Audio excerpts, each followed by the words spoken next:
মোৰ ছাত্ৰ-ছাত্ৰীসকল কাশ্মীৰ শইকীয়া জ্ঞান মন্দিৰ ইউটিউব চেনেলটোলৈ তোমালোক সকলোকে স্বাগতম জনাইছোঁ।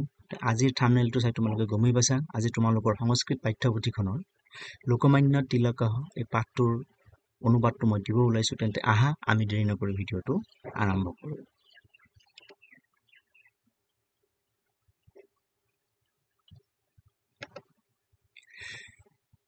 लोकमान्यः बालगंगाधर तिलकः वस्तुतः देशभक्तानां शिरोमणिः आसीत्। অৰ্থাৎ লোকমান্য বাল গংগাধৰ তিলক প্ৰকৃততে দেশভক্তসকলৰ শিৰোমণি আছিল। অৰ্থাৎ ইয়াত এইটোকে কোৱা হৈছে যে লোকমান্য বাল গংগাধৰ তিলক বস্তুতঃ মানে প্ৰকৃততে তেওঁ দেশভক্তানাম মানে দেশভক্তসকলৰ দেশপ্ৰেমীসকলৰ শিৰোমণি আছিল। শিৰোমণি অৰ্থাৎ শ্ৰেষ্ঠ, অৰ্থাৎ তেওঁ দেশভক্তসকলৰ ভিতৰত শ্ৰেষ্ঠ ব্যক্তি আছিল। स भारतस्य स्वतन्त्रता संग्रामस्य एकः साहसी सेनानी आसीत्। তেওঁ ভাৰতস্য ভাৰতৰ স্বতন্ত্ৰতা সংগ্ৰামস্য স্বাধীনতা আন্দোলনৰ একः সাহসী সেনানী আছিল, এজন সাহসী সেনা বা যোদ্ধাৰো আছিল। स अस्मान् स्वतन्त्रतायाः पाठम् अपाठयत्। অৰ্থাৎ তেওঁ আমাক স্বাধীনতাৰ পাঠ পঢ়াইছিল। অৰ্থাৎ স্বতন্ত্ৰতায়াহ মানে স্বাধীনতাৰ পাঠ পঢ়াইছিল। অস্মান মানে হৈছে আমাক, তেওঁ আমাক স্বাধীনতাৰ পাঠ পঢ়াইছিল। स ৰাষ্ট্ৰস্য অপূৰ্বা সেৱাম অকৰোত। তেওঁ ৰাষ্ট্ৰৰ কি কৰিছিল? অপূৰ্ব সেৱা কৰিছিল। কাৰণ তেওঁ ৰাষ্ট্ৰৰ হৈ বহুত কাম কৰিছিল। তো সেইকাৰণে কোৱা হৈছে যে স ৰাষ্ট্ৰস্য অপূৰ্বা সেৱাম অকৰোত। তেওঁ ৰাষ্ট্ৰৰ অপূৰ্ব সেৱা আগবঢ়াইছিল বা কৰিছিল। স ৰাজ্যম अस्माकं জন্মসিদ্ধः অধিকাৰः ইতি মন্ত্ৰস্য উদ্ঘোষকः তিলকः এব আसीत्। ইয়াতে কোৱা হৈছে যে স ৰাজ্যম अस्माकं জন্মসিদ্ধः অধিকাৰः, অৰ্থাৎ স্বৰাজ্য হৈছে আমাৰ জন্মগত অধিকাৰ। ইতি মন্ত্ৰস্য উদ্ঘোষকः তিলকः এব আसीत्, অৰ্থাৎ এই চিৰন্তন মন্ত্ৰভাষীৰ বা এই বাক্যশাৰীৰ উদ্ঘোষক বা ঘোষক কোন আছিল? তিলক আছিল। গতিকে তিলকে কৈছিলে স্বৰাজ্যম अस्माकं জন্মসিদ্ধः অধিকাৰः, এই বুলি কোনে কৈছিলে? তিলকে কৈছিল। অৰ্থাৎ স্বৰ ৰাজ্য অৰ্থাৎ আমাৰ ৰাজ্য হৈছে আমাৰ জন্মগত অধিকাৰ। ঠিক আছে, আমি পিছত আহিছো। তিলকস্য জন্ম মহাৰাষ্ট্ৰ ৰাজ্যে ৰত্নাগিৰি জনপদস্য শিখলি নামকে গ্ৰামে অভৱত।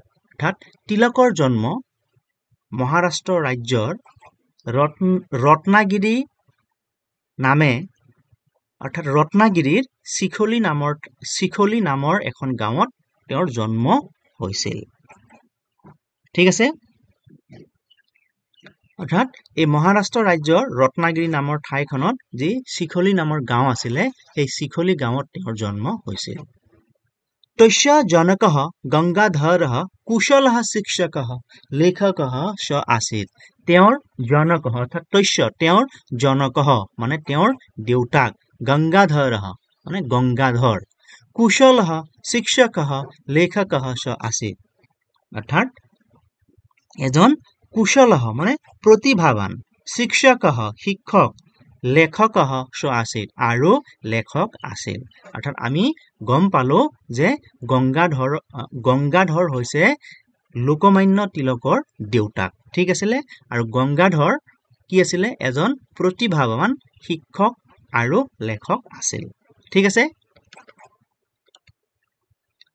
তস্য জননী পাৰ্বতীবাই পৰম সুশীলা ঈশভক্তা স আसीत्। আৰু তেওঁৰ জননী অৰ্থাৎ তেওঁৰ মাক পাৰ্বতীবাই অৰ্থাৎ তেওঁৰ মাক পাৰ্বতীবাই কি আছিলে? অতি সৎ মনৰ আৰু ঈশ্বৰ পৰায়ণ আছিল। পৰম সুশীলা মানে অতি সৎ মনৰ, আৰু ঈশভক্তা মানে ঈশ্বৰ প্ৰেমী বা ঈশ্বৰ ভক্ত আছিল। গতিকে আমি গম পালো যে তিলকৰ মাকৰ নাম আছিলে পাৰ্বতীবাই আৰু তেওঁ এগৰাকী অতি সৎ মনৰ আৰু ঈশ্বৰ ভক্তা বা ঈশ্বৰ পৰায়ণ মহিলা আছিল। গংগাধৰः পুত্ৰং তিলকং শৈশৱে এव গণিতং সংস্কৃতং মাৰাঠী ভাষাং চ অপাঠয়ত। তাৰপিছত কৈছে কি যেতিয়া তিলক সৰু হৈ আছিলে সেই সৰু হৈ থকাৰ অৱস্থাতে তেওঁৰ পিতৃ গংগাধৰে কি কৰিছিল তেওঁক গণিত সংস্কৃত আৰু মাৰাঠী ভাষা তেওঁক শিকাইছিল। তিলকः গণিতस्य কঠিনানাম अपि प्रश्नानां मौखिकम एव उत्तरम अवदत्। অৰ্থাৎ তিলকः গণিতस्य তিলকে গণিতৰ কঠিনানাম মানে কঠিন যিবিলাক প্ৰশ্ন আছিলে সেই প্ৰশ্নবোৰ কঠিন প্ৰশ্নবোৰ মৌখিকম এবং উত্তৰম অৱদত তেওঁ কি কৰিব পাৰিছিল মুখে মুখেই সমাধান কৰিব পাৰিছিল। অৰ্থাৎ গণিতৰ বা অংকৰ যিবিলাক কঠিন কঠিন সমস্যা আছিলে বা প্ৰশ্ন আছিলে সেইবোৰ তেওঁ মুখে মুখেই কি কৰিব পাৰিছিল সমাধান কৰিব পাৰিছিল। সংস্কৃতে अपि তিলকস্য महती অভিৰুচিः আছিল। অৰ্থাৎ সংস্কৃত ভাষাটোৰ প্ৰতিও বা সংস্কৃতৰ প্ৰতিও কি আছিলে তেওঁৰ গভীৰ আকৰ্ষণ আছিল অভিৰুচিः আছিল। অৰ্থাৎ তেওঁ সৰুৰে পৰা সংস্কৃত ভাষাটোক অত্যন্ত ভাল পাইছিল। ঠিক আছে। তিলকস্য বাল্যকালः সুখেন ন ব্যতীতः।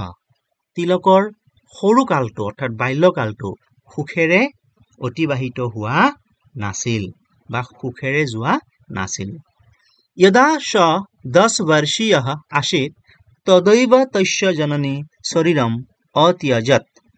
অৰ্থাৎ যেতিয়া তেওঁৰ 10 বছৰ বয়স হৈছিল তেতিয়া তেওঁৰ মাতৃৰ কি হৈছিলে মৃত্যু হৈছিল। শৰীৰম অত্যজত মানে তেতিয়া তেওঁৰ মাকে শৰীৰ ত্যাগ কৰিছিল। অৰ্থাৎ 10 বছৰ বয়সত তিলকৰ মাতৃৰ মৃত্যু হৈছিল। यदा स 16 वर्षीयः आसीत् तदैव तस्य जनकः अपि देवलोकं गतः।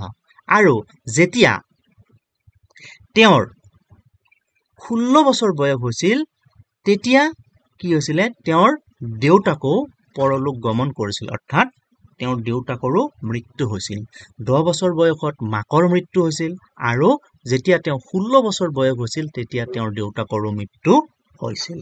সেইকাৰণে ইয়াত কোৱা হৈছে যে তিলকস্য বাল্যকালः সুখেন ন ব্যতীতः।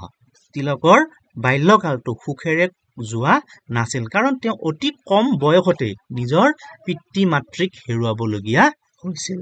ঠিক আছে। মাতৃ পিতৃহীনः अपि তিলকः পৰিশ্ৰমেন অধ্যয়নম অকৰোত। অৰ্থাৎ মাতৃ পিতৃহীনः अपि মাতৃ পিতৃক হেৰুৱায়ো মাতৃ পিতৃ মৰি যোৱাৰ পিছতো তিলকः পৰিশ্ৰমেন অধ্যয়নম অকৰোত। তিলকে অতি পৰিশ্ৰমেৰে কি কৰিছিল পঢ়া শুনা কৰিছিল।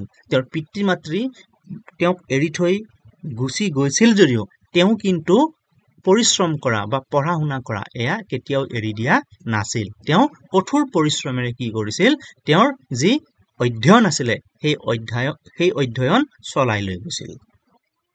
কালেন স স্নাতকস্য উপাধিম অলমত। আৰু কালক্ৰমত সময়ৰ গতিত কালক্ৰমত তেওঁ স্নাতক ডিগ্ৰী লাভ কৰিছিল। স সংস্কৃতস্য গভীৰম অধ্যয়নম অকৰোত তেন স শনৈঃ বিখ্যাতঃ অভৱত। আৰু তেওঁ কি কৰিছিল সংস্কৃত অৰ্থাৎ তেওঁ সংস্কৃত ভাষাটো কি কৰিছিল গভীৰভাৱে অধ্যয়ন কৰিছিল আৰু তেন স শনৈঃ বিখ্যাতঃ অভৱত। আৰু ইয়াৰ ফলস্বৰূপে তেওঁ কি হৈছিলে শনৈঃ মানে ক্ৰমে ক্ৰমে লাহে লাহে কি হৈছিলে বিখ্যাতঃ অভৱত বিখ্যাত হৈ পৰিছিল। অনন্তৰম তিলকः ৰাষ্ট্ৰ সেৱায়াম সংলগ্নঃ অভৱত। আৰু পিছলৈ ইয়াৰ পিছত তিলকে কি কৰিছিল ৰাষ্ট্ৰ সেৱাত যোগদান কৰিছিল অৰ্থাৎ তেওঁ ৰাষ্ট্ৰ সেৱাৰ লগত জড়িত হৈ পৰিছিল ৰাষ্ট্ৰস্য হিতায় স अनेकवारं कारागारम असेवत विविधानि कष्टानि च असहत আৰু ৰাষ্ট্ৰৰ হিতৰ কাৰণে তেওঁ বহুবাৰ কি হৈছিল কাৰাগাৰত বন্দী হৈছিল ৰাষ্ট্ৰৰ হৈ তেওঁ যেতিয়া কাম কৰিছিল তেতিয়া তেওঁ বহুবাৰ জেললৈ যাবলগীয়া হৈছিল আৰু তেওঁ মানে কাৰাবাস খাবলগীয়া হৈছিল আৰু তাত তেওঁ বিবিধানি কষ্টানি চ অসহত আৰু তাত বিভিন্ন ধৰণৰ তেওঁ নানান কষ্ট তেওঁ মানে খাবলগীয়া হৈছিল কাৰাগাৰে এব স গীতায়াহ উত্তমং ভাষ্যম অলিখত আৰু এই কাৰাগাৰত থকাৰ সময়তে অৰ্থাৎ তেওঁ কাৰাগাৰতে তেওঁ কি কৰিছিল গীতাৰ এটা উৎকৃষ্ট ভাষ্য তেওঁ কি কৰিছিল ৰচনা কৰিছিল ঠিক আছে স কেশৰী মাৰাঠা স দ্বয়োঃ বাৰ্তাপত্ৰয়োঃ সম্পাদনম অপি অক্ৰোত তেওঁ কেশৰী আৰু মাৰাঠা নামৰ দুখন বাতৰি কাকত সম্পাদন কৰিছিল এইটো মনত ৰাখিবা যে তিলকে সম্পাদন কৰা দুখন বাতৰি কাকত আছিলে কেশৰী আৰু মাৰাঠা ঠিক আছে জনজাগৰণায় তিলকঃ গণেশ উৎসৱস্য শিৱোৎসৱস্য প্ৰচাৰম অকৰোত আৰু জনসাধাৰণৰ মাজত যি জাতীয় চেতনা আছিলে তাক জগাই তুলিবৰ কাৰণে তিলকে কি কৰিছিল গণেশ উৎসৱ আৰু শিৱ উৎসৱ প্ৰচলন কৰিছিল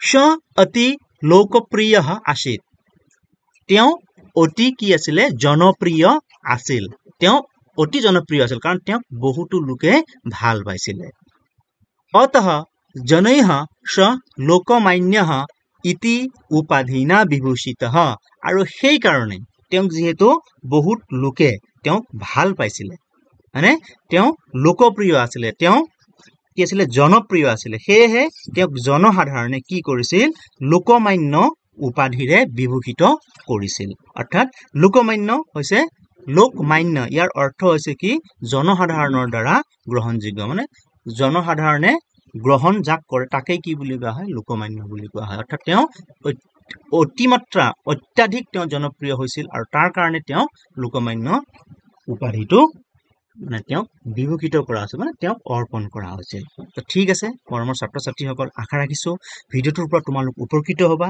যদি ভিডিঅ'টো ভাল লাগিছে তেনেহ'লে চেনেলটো ছাবস্ক্ৰাইব কৰিবা আৰু এনে ধৰণৰ ভিডিঅ' পাই থাকিবৰ কাৰণে তোমালোকে লগতে থকা ঘণ্টাৰ বুটামটো টিপি দিবা আৰু এতিয়ালৈকে তোমালোকে যদি আমাৰ হোৱাটছআপ চেনেলত যোগদান কৰা নাই তেতিয়াহ'লে মই এই ভিডিঅ'টোৰ ডেছক্ৰিপশ্যন বক্সত তাৰ লিংকটো দি দিছোঁ তাত গৈ তোমালোকে জইন কৰিবা যাতে এই পাঠবিলাকৰ প্ৰশ্ন উত্তৰৰ PDF তোমালোকে তাত পাবা আৰু বিভিন্ন ধৰণৰ প্ৰশ্ন উত্তৰ তোমালোকে তাত সুধিব পাৰিবা তো ঠিক আছে আজিলৈ ইমানেই ধন্যবাদ